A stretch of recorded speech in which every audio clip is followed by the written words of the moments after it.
Riveting content. Empowering your life. Welcome to the Sphere. This episode is sponsored by Houston Housewives of Finance. For more information on increasing your cash flow, becoming your own money manager, and to schedule your complimentary personal finance strategy, contact the Houston Housewives of Finance today at 1-844-700-4463. Houston. The Sphere Network. Looking to advertise? Join the Sphere's vast demographic reach of thousands of people all over the world. Send an email today at advertise@thesphere.tv or call us at area code 832-772-7789. Elite Dental Wellness. At Elite Dental Wellness, Dr. Ashandra Baptiste understands that one of the biggest obstacles is dental fear. The vision at Elite Dental Wellness is to ensure every patient is treated with respect, ultimate care, patience, and love. Call us today to make an appointment at area code 713-789-8680.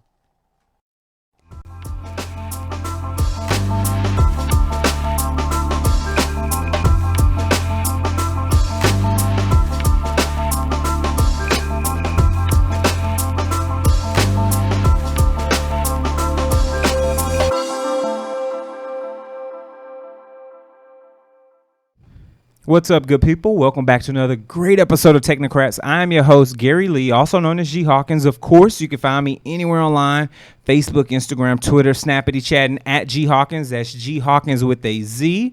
And, of course, I'm always blessed to be here with my main man, Jonathan Davis. Jay, what's up, brother? Oh, man, I'm doing good, bro. How you feeling feeling? real good today. How about yourself, though? I am.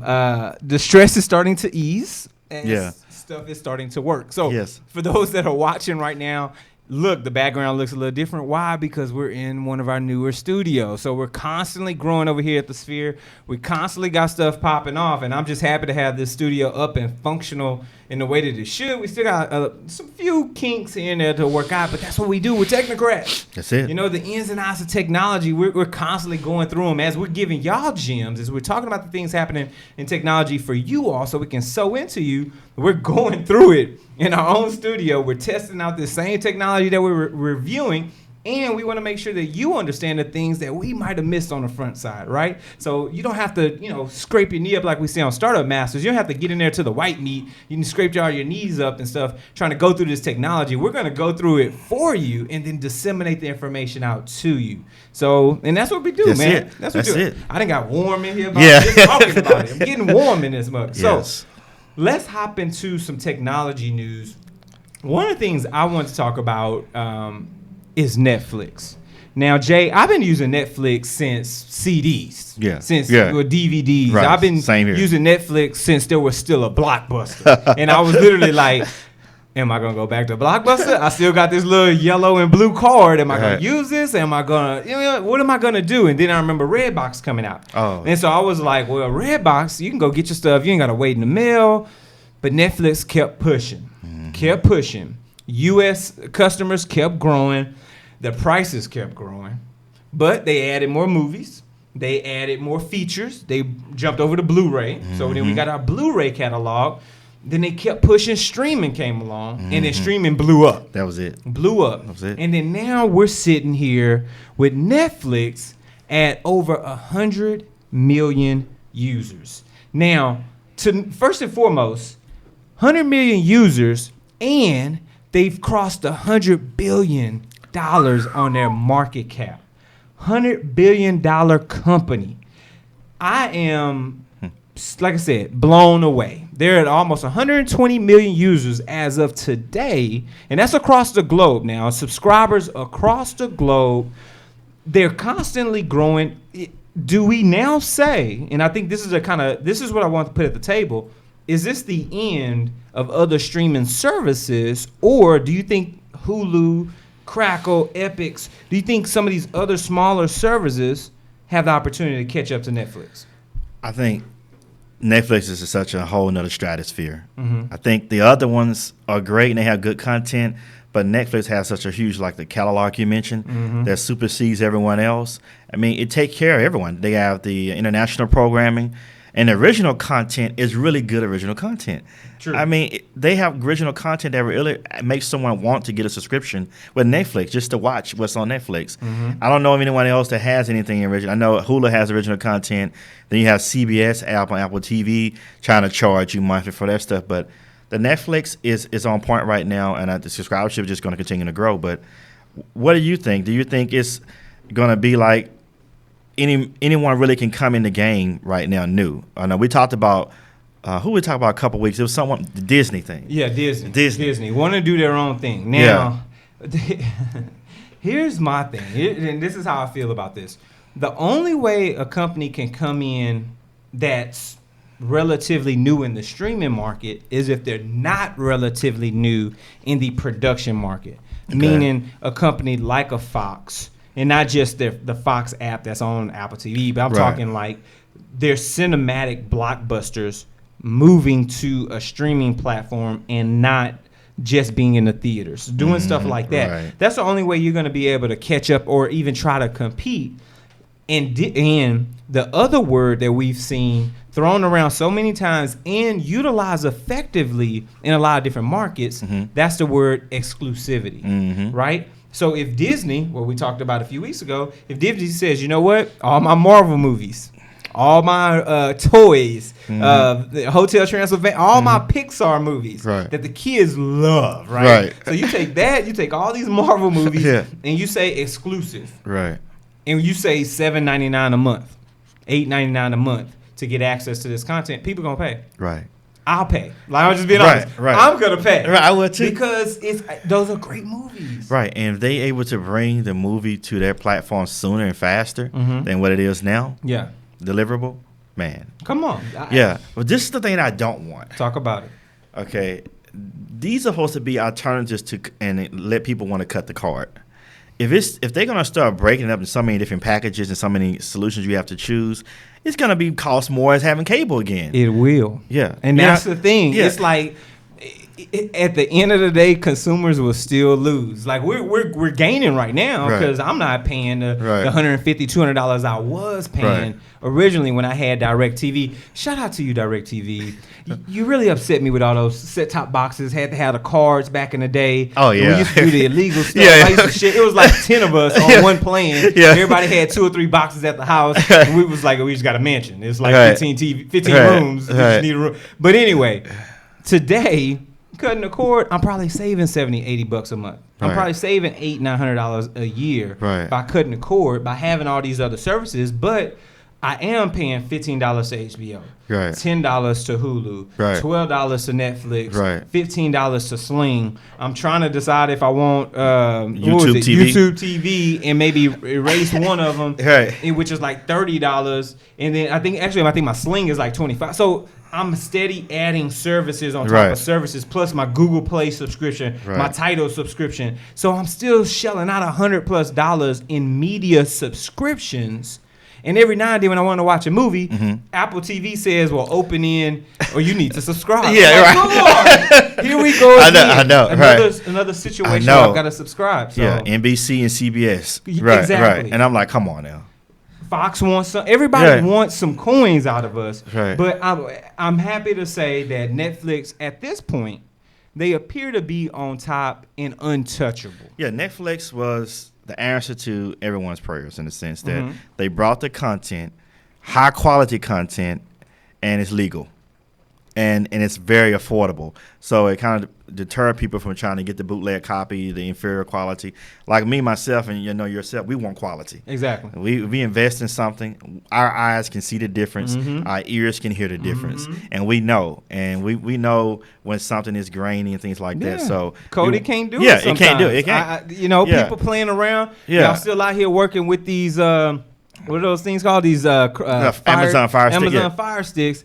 I get it, folks, but I need the quality, man. I'm just being honest. I need quality, and I can see it. So we want the real experience. It's an art, so we want to appreciate the art, especially us as Technocrats. We appreciate the people art. Yeah. So Netflix answered and resolved all of that, and like you said, they were slow getting the streaming game going, but now to see that they have crossed $100 billion in the market cap, and also that they have 100 million plus subscribers. I think it's, to be exact, like 120 something and close to 130 something subscribers. Moving. And to see that they grew 3.6 million almost just in 1 month because of Will Smith movie and some other original content. And they've realized that original content matters. Every time I turn on Netflix, I see a new Netflix original. I'm like, well, I gotta watch it. I did too. I gotta add it to the list. Yeah, because it's been quality content. Yeah, it is good. It gets you. No commercials. You can't beat that. Sometimes, I don't know if you do this, Gary. Do you do this, Gary? Sometimes you're What's watching a movie or something else, but you cancel it because you want to go to Netflix and see if it's no commercial. They have it on Netflix, no commercial. I mean, it's real stuff though. I'll go to Netflix first. If it's not on Netflix, I'm like, I don't know if I'm gonna watch it. Right. I just might have to wait. But I'm about that life, and you hit the head on the nail, Jay. The quality is there, the content is there, and it's continuing to grow. The catalog is continuing to grow, and we want to know how you all feel. For those that are watching us right now, for those that are on Facebook Live, we got a couple of shows streaming on Facebook Live at the same time right now, so it's kind of dope. So whether you tune in to us, you tune in to Society Now, I don't care where you drop the comment. Just drop a comment. Let us know how you feel about Netflix. If you drop it on their side, they're going to be like, what? Who's talking about Netflix? But let us know. Netflix, $100 billion market cap, over 120 plus million subscribers between the U.S. and other global countries, continents. How do you feel about that? Is that your go-to? Do you think anybody else is going to surpass them? Let us know or hit us on social media at The Sphere TV. Use our hashtag Technocrats because we want to get that insight information. Now, speaking of dollars and coins and cents, this particular portion of the show is sponsored by the Houston Housewives of Finance. So, did you know that only 4 states in the United States offer financial education? 33% or more than 77 million of Americans don't pay their bills on time. 39% of Americans carry credit card debt from month to month. And 39% of adults say they don't even have enough in savings. Don't become one of these statistics, folks. Let Houston Housewives of Finance advise you on increasing your cash flow and becoming your own money manager by scheduling your complimentary personal financial strategy. Contact Houston Housewives of Finance today at 1-844-700-4463 or send them an email over to info@HoustonHousewivesOfFinance.com. Ask them how you can participate in a complimentary personal financial literacy workshop near you.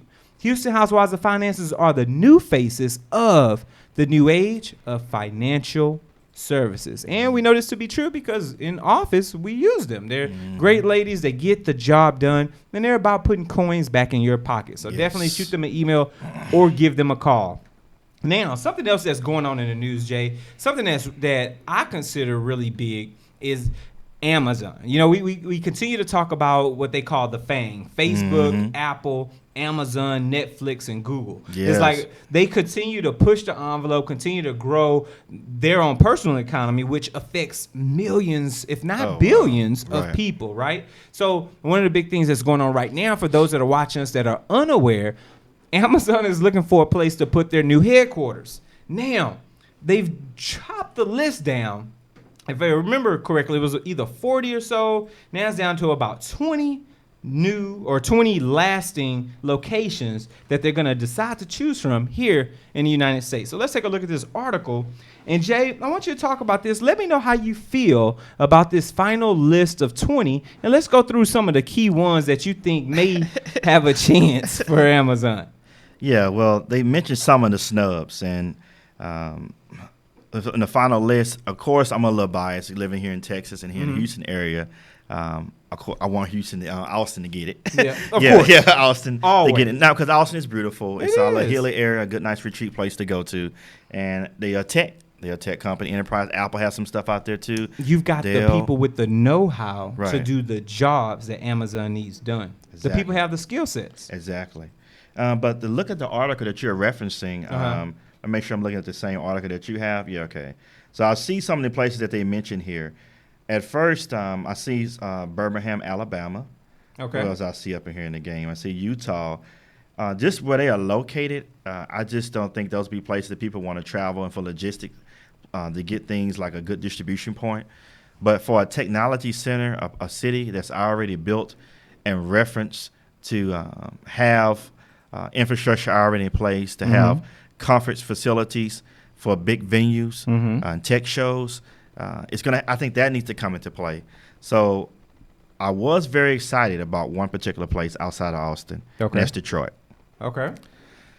I feel like it's just really, I hate the mass exodus that occurred in Detroit. And then the different things in Michigan, how everyone is affected there. Yeah. And seeing a lot of documentaries and independent films about how so many things are vacant there and there's such a big hole that's left there in their economy and how so many people, defected away from there. I feel like it's still a lot of things that can be utilized in that area, in that region. I agree. Texas has a lot of things that's going for it. We have academia. We have the healthcare. We have a lot of things in tech. We have some things in the food industry and so many other things to keep people here. So the two places that jump out to me is going to be Austin and it's going to be Detroit. Okay. But what are somewhere that stuck out to you that you felt like got snubbed or somewhere that you think would be a good place for another site? I agree with you about Austin. I think Austin would be a prime spot for it. I think they're talking maybe 50,000 new jobs, depending on for wherever their headquarters lands, and that's just going to be a boom of economy. Everything will be touched. Real estate, everything will be touched in Austin, right? If they bring airport have to expand, airport, everything, more flights right? have to come. Yeah, and we talked about the Texas Triangle, right? For Hyperloop. Elon Musk, So you think about putting if Amazon was to put that there, and then we were to get the Texas Triangle, then Amazon employees could stay in Houston, could stay in Dallas. It wouldn't matter. Right. They could get to work in 30 minutes, 15 minutes. It would. So there's a lot that could happen by them putting it in Austin.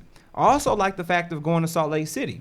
Now I'm not necessarily against Salt Lake. I think Salt Lake's a beautiful city. Yeah, it's a beautiful city. I think there's some opportunity there. Charlotte, I think there's some opportunity there. So I think their final list isn't too bad.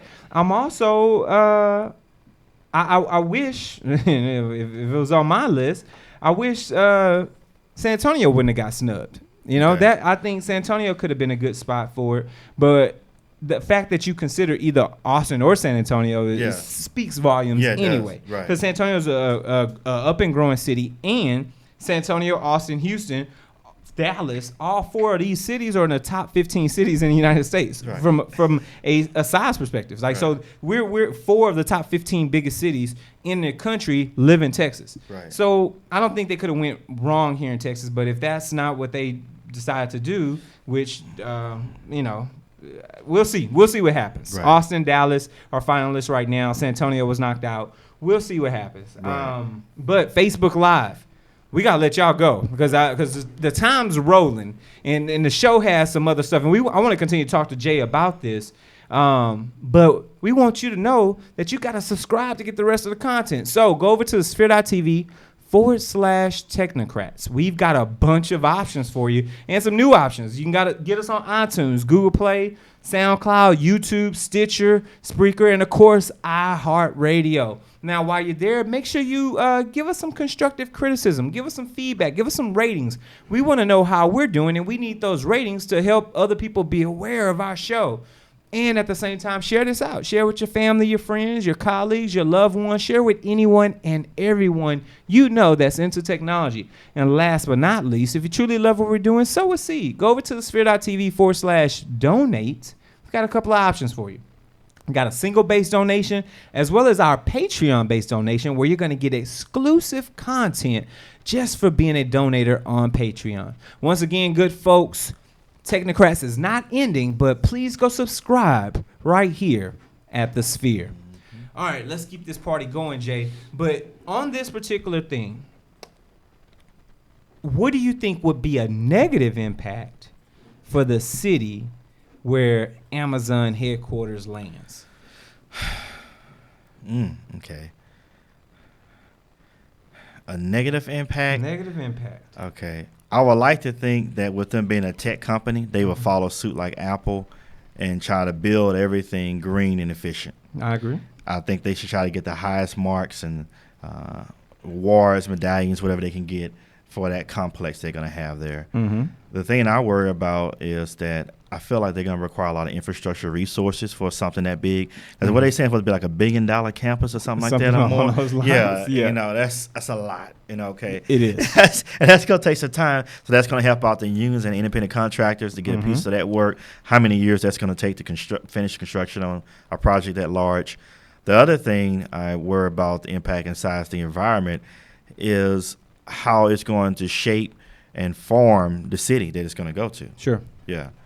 It's going to reshape a lot of different things. So when you say reshape, the one thing that comes to my mind that I feel like is going to be negatively impacted wherever this lands is traffic. Yeah. So Right. I think that's the thing that all these cities need to take into account. That's Wherever true. Amazon's That's a good considering point. dropping their new whatever, the complex, compound, headquarters, spaceship, mothership, whatever you want to Yeah, call it, right? right, Whatever right. they build, Right. we've got to be traffic conscious, because if you've got whatever in these counties, you've got little neighborhoods and whatnot that are in these areas, they're going to be inundated with people over the next several years as they build out these campuses, the construction, just to and from their normal, all that changes. And then you've got to have the housing for all these new employees, Right, for those right. that move into the city, Right. which adds more traffic. So you've got to be traffic conscious on the front That's a side very good point. for this, because it could become a nightmare for the next 5 years for whatever city they put this in. Right. So that's Right. that's something I was like, man, I could imagine if they're talking really 50,000 people, that's a lot of traffic. Right, because it's going to be a global headquarters office. Yeah. Right, that's what you're saying. So it's going to be so many people coming into that facility every single day. You gotta the Yeah. roads have to be prepared for that. Right. You gotta be ready for that. So we shall see. We shall see what happens. Now, Go I ahead. want to say one cool thing they can add is a drone delivery system to pick people up and to bring them to there. Amazon. You know what's funny? Because how many times have we had these conversations about that, man? That would be dope. Yeah. Like, Amazon headquarters should be where they're doing all this stuff. Yeah. That it should be like tech haven. So Yeah. drones taking people places, Yeah. autonomous vehicles, Yeah. land drones, air drones, like Yeah. everything should be popping. That would Yeah. be dope. Right. We'll see what the FAA says. So Right. who knows? Who knows? Right. So let's move into our digital trends. Now, our digital trends, moving away from news into digital trends, we like to talk about things that are happening on a routine basis, things that are continuing to grow, things where technology is making a very serious impact, and it's continuing a particular trajectory. One of these areas that we often talk about, and we want to continue to talk about and bring more awareness to, is education. Now, for the longest, and you can talk to most, engineers, you can talk to people who are IT coordinators, people who are in technology and education, especially in the K through 12, they're very, very, very familiar with Google's infrastructure, right? Right. That is to some degree the cornerstone of education because of the cost of entry and the back-end simplicity of maintenance. You know, you don't need some of your higher-end engineers on-prem to do things, because a lot of stuff is pushed up into the cloud, so you don't have to maintain a lot of hardware, and Google make things relatively simple and easy to train on. But Microsoft has said, you know what? We've got to have an alternative. We've got to get to the plate. And so they've built their own little alternative, working with Lenovo, to the infamous Chromebooks. So let's talk a little bit about this. So Microsoft and Lenovo have gotten together and they've worked to create a $189 entry-level Windows 10 laptop for big education. Now we're talking your K-12 schools, and there's a couple of different variants. So you've got your what they call the 100E laptop at $189. You've got a 300E, which is a 2-in-1 that's going to support pen recognition, which is something that obviously a lot of people are starting to migrate to. Want to use a pen to do your digital ink at $279. So not a huge price point difference. And of course they continue to move up. Got another Hello laptop at $199, another one at $299. But the advantage here is the fact that you can stay within a Windows environment to often match the same environment that you've got your teachers and other staff and faculty members on. So the question I pose to the table is, will this truly compete well with Google Chromebooks? I think I don't know how it's going to compete well against them. but I definitely think it's going to serve as an alternative. But I'll get a little more in depth in that as I've mentioned this about this portion of the show, which is sponsored by the Spear. There it is. Are you starting your business and looking for a place to advertise? Do you have a need to reach out to thousands of people across the world to build your brand or sell your product? If so, get your product placement and advertising needs handled right here at the Sphere. We offer a wide variety of content delivery platforms, including iTunes, Google Play, SoundCloud, YouTube, and Stitcher. Plus, we have a vast demographic reach within the United States, as well as modern countries across the globe. Our enriched content and inspiring dialogue, coupled with your strategic ad, is surely to hit the mark every time. Call us today at area code 832-772-7789 or send an email over to advertise@thespirit.tv. There it is. There it is. Make sure you reach out to us to advertise. Now, when I'm asking whether or not you think they'll survive, I'm thinking from a price point perspective, and I'm also thinking about all the other things that Windows or Microsoft as a company is doing with HoloLens and wanting to really take that into the educational platform. Do you think that will be enough if adoption happens to supersede people continuing to go to these Chromebooks? Okay, so this is just my take from it. My take is you will select and bring Google into the classroom for affordability, ease of management, and it's an easier learning curve for some people. Yep. Now, for great functionality, better, more granular management, and more interoperability with applications, I would say the Microsoft solution. Always. Yeah, that's what I would go with. And the Microsoft know that pretty much everyone has to know how to use Microsoft Office. That's just a no-brainer now. Yeah. You know what I'm saying? You have to know Microsoft Office. Google even built their docs, right. all their applications based off Microsoft Office. Right.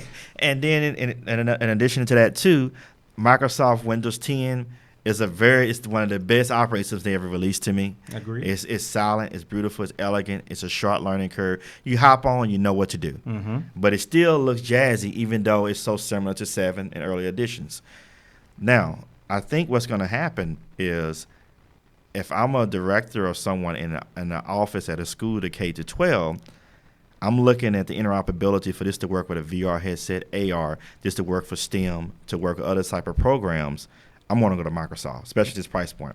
Because the biggest thing now, I'm not really worried about the budget, and then I know I have more interoperability or more things that's compatible with the same things I have as a desktop, the same things I hired a software developer for me here to do, and same thing if I have a licensing agreement in Microsoft, or run other software, I'm good. Okay. So I think for as functionality and feature set, you can do a lot more with Microsoft. It's still king to me for us managing from a big school in K to 12. And then I think also the apps are a lot more richer as well too, and more intense. So if I'm thinking about science programs, I'm thinking about digital libraries, this is something I know I can check out or give to students at an affordable price point, and it's steady, and it's Windows. It's the Microsoft name.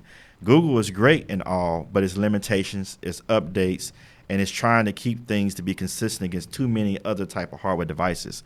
And that's the thing with the Google. It's just too many people in the game for what I think right there. And trying to sell that to different people, it's kind of hard to know a longevity or a life cycle with Google when you're trying to sell that solution to somebody. So they have to be kind of cognizant and know, okay, well, they really would benefit more with the Android platform if they're trying to do customized apps and they can't afford the big ERPs or big applications. And that's why I would say probably Android. But if you got that kind of budget, Microsoft is there, and Microsoft just made it even easier for IT directors or CIOs to keep Microsoft in K to 12. I agree. I have no. Only thing I would add to that is for those that are watching us, for those that are our technocrats in the house, we talked about Windows S, Windows 10, the S edition or whatever they were calling it. The S, and they created that for educational use. as well as limited applications only to the Windows 10 store. So we can kind of cut down on vulnerabilities and other issues and exploits and whatnot. So keep that in mind for those that are listening out there and you're considering this. Remember that some of these devices are Windows S devices, which are not necessarily your traditional Windows 10 devices, but that's by design to aid in a educational area or arena. So let us know what you think. Shoot us an email over to technocrats@thesphere.tv. We want to know how you feel about swapping out your educational resources from Google going back to Windows. Wow. Yeah. What are these pivots going backwards? We only usually guarantee for 4 years or 5 years max anyway. Yeah, that's true. Yeah, so you got an opportunity. Yeah. Why not Right, flip right, a coin? right. See what happens. Yes. So one other piece of news in the digital trends, which gets me excited because I need simplicity in my life. However, this is something that could also be very disruptive. And that's going back, staying within our FANG conversation, going back to good old Amazon. Amazon has just opened their new Amazon Go store in Seattle. And it's a little different than your standard grocery shopping store experience. And that's because it has no cashiers. What? So let me walk this out for those that are watching us right now. And of course, we got the article up for those that are viewing our video-based podcast. What you do is when you walk to the Amazon store, you check in via your Amazon app on your device. And the beauty of this is that once you've made that check-in procedure, the app knows where you are. It knows that you're in the store. And everything you pick up moving forward, everything you put your hands on and you put in your bag is automatically charged to your card without having to go through any checkout procedure. So you simply keep your bag, your shopping bag on your shoulder or your shopping cart with you, place it in your cart. When you're done, bag up your items and you leave. Wow. No more lines to wait in. Oh, wow. Everything's digital. Everything's, to be honest, Big Brother is all over this store, right? It's watching your every move you make in this store, but it gives you that added convenience where you can get anything you want and simply leave. You don't have to wait anymore. You're not sitting in line, and which is a good thing and bad thing, Jay. On one aspect, it's great because lack of lines, you get it, you go, hence the name Amazon Go. Right. The other thing is, you've got to do the math on your own now. You've got to, in your brain, say, okay, I just spent $80 in stuff. Right. Versus going to the register and you actually seeing that number get counted out. You've got to be uber aware of what's going on at that moment when you decide to walk out of that store, because everything that you've just picked up is being charged to your Amazon account.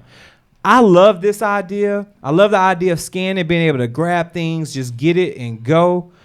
And I think this is truly the future of Whole Foods, because I think this is what Whole Foods will become if Amazon is smart, because now you've already got all the storefronts. All you have to do, you can get rid of the Whole Foods name. You don't need the name anymore. You switch it to Amazon Go or change out some of them, still keep the same great food, and you're ready to rock. What's your thoughts, Jay? 3 things. I think this is a great idea. Okay. And I think the size of the store and them selling food and electronics, like a neighborhood Walmart used to be, I don't see those anymore. You don't? Walmarts.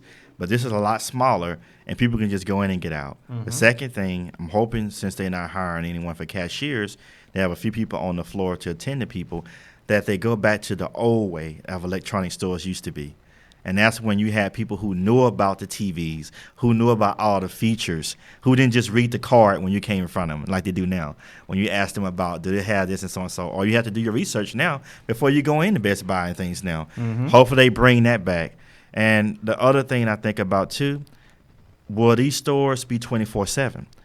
I think they should just be able to let these stores be 24 hours. If you can just go in there and come in and out. Don't you think so? Why not? Yeah. Why not give that as an opportunity for people. Yes, right now the stores are open from 7 a.m. to 9 p.m. Yeah. And maybe that's just, a beta time that they've put in place, because originally these stores are only open for Amazon employees. And this past Monday is when they open it up to the public. So maybe in the future they will become 24/7, because that makes it uber convenient. And I used the word Uber twice. Right. I need Yeah. to, oh Lord. But that makes it so convenient for people to walk in, get what they need, get out of there. Right. Really fast and conveniently. So Right. And I don't know if Amazon is just going to be strategically just sell Amazon tech or not. that's a good What do you question. think?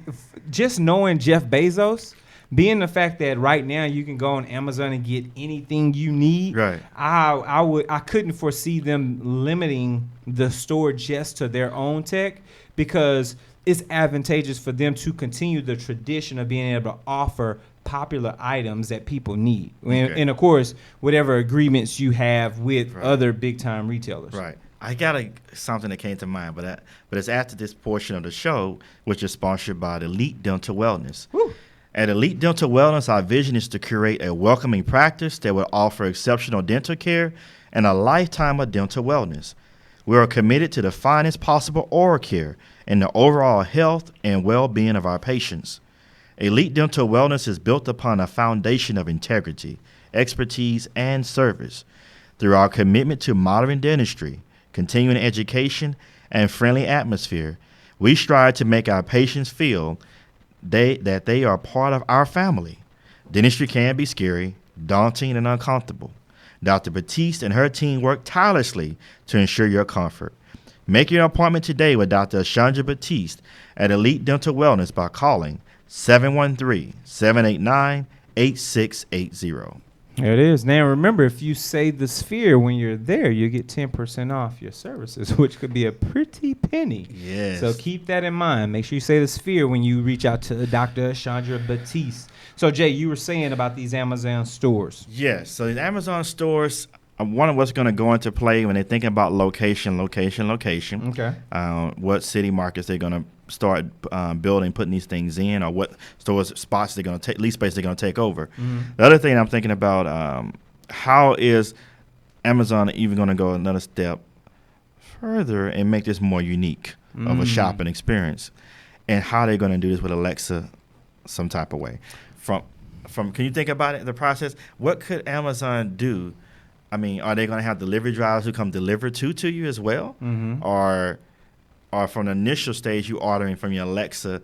I mean, how can they employ some of that technology to make people, when they come into the store?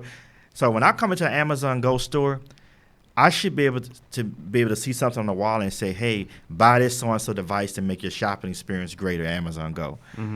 That's what I foresee and feel like should happen. So if I'm at home, before I even get to the store, what can I interact with that's a proprietary product of Amazon before I even get to the store? I agree to that, and I think you hit the head on the nail once again with being Amazon Alexa. Yeah, she can, I use Alexa daily, whether it's turn on lights, whether it's locking doors, but most importantly for me is when I'm in the kitchen and I'm running out of groceries, and I'll say, Alexa, add such and such to my shopping list. Add peanut butter to my shopping list. Add bread to my add bananas to my So I'm constantly doing that. The moment where I can do that, I can get your order's ready for pickup. And one or two things, I can stop by the Amazon Go store on the way out, walk in, grab my order, and go. Or choose the delivery option for same-day delivery, and it's sitting at my house in a box, freeze or with the dry ice and whatnot. So stuff is good, but it's already sitting at my door the same day. I'll never go to H-E-B again. I will never touch another Kroger, Randall's. I don't care who got what sale going on. It's not happening because of convenience. And remember, that's a very good point you made, Gary. Remember, too, that Amazon, I already said before, that they're going to actually lower the prices of the food stuff from Whole Foods. And we thought they was going to do the opposite. We thought since they paid all that pretty penny to get them, that they was going to mark everything up to try to get their return. But they said they're going to do the opposite. Lower the prices. Yeah. But when you're that big of a company, you've got such great reach, why not? Because that brings more appeal. And the moment you're able to roll in the Amazon experience with groceries, The game has changed. And I think every big chain owner, the Randalls of the world, the HEBs of Texas, and whatever the Krogers, what are some of these other little places in other cities? Publix, like down in Florida and places like that, and you got some other places up north. It's going to be a challenging situation for them to keep up with Amazon when these ghost stores become mainstream. I don't see it happening. Because a lot of people's big stores are too intimidating. Yeah. They don't want to wait in those long lines or take that long to get their stuff and get in and get out. And not when I can order it from my phone, or I'm ordering it as I need it. That's the thing. I'm not over shopping anymore. You know how many times you walk into a store and you're inundated with samples and you end up spending $30, $40 on stuff you didn't even intend to buy. It wasn't even on your list. Right. But now when I'm in my home ordering as I need it, I'm never over shopping anymore. I'm only buying exactly what I believe I need at that moment. Wow. Do you think Amazon Go will try to go to a model where they can have a gas station tie in with an Amazon Go store? Why not?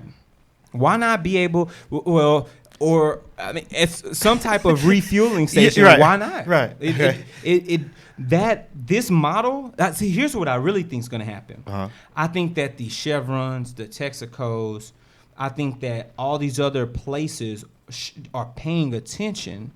And if they can, what they've done is they've taken some facial recognition, machine learning, all these cameras, and they've built a system where you don't need someone to check out. You're not worried about theft. If they take that technology and roll it into their stores, and every store adopts the same model, then now that's the only way people are going to be able to keep up. You've got to be able to give these users the same technological options that Amazon's going to be able to give them. Because if you don't, then I have no reason to go buy from you when my experience over here is that much better. Right. So we can probably expect them to partner with Chevron, Shell, or Exxon in the future. License out the setup, and boom. That's the only way I see it happening. That'd be golden. We'll see. But we want to know what you all think. Let us know. Once again, we're available via email, technocrats@thesphere.tv. We're available via social media @thesphere.tv using the hashtag Technocrats. And, of course, you can reach us directly anytime you want. Am I right, Jay? That's it. Yeah, hit us up. You can hit me up on Twitter or Instagram, @Tesla80, and we appreciate all that feedback they have. Always and forever. And of course, you can hit me across any social media @thesphere. Excuse me, that's not it. @G Hawkins. That's G Hawkins with the Z. Good people, remember, we do this to empower you through technology, the ins and outs of it, so the digital you can be better each and every day. This has been another great episode of Technocrats. We will see you all next time. Take care.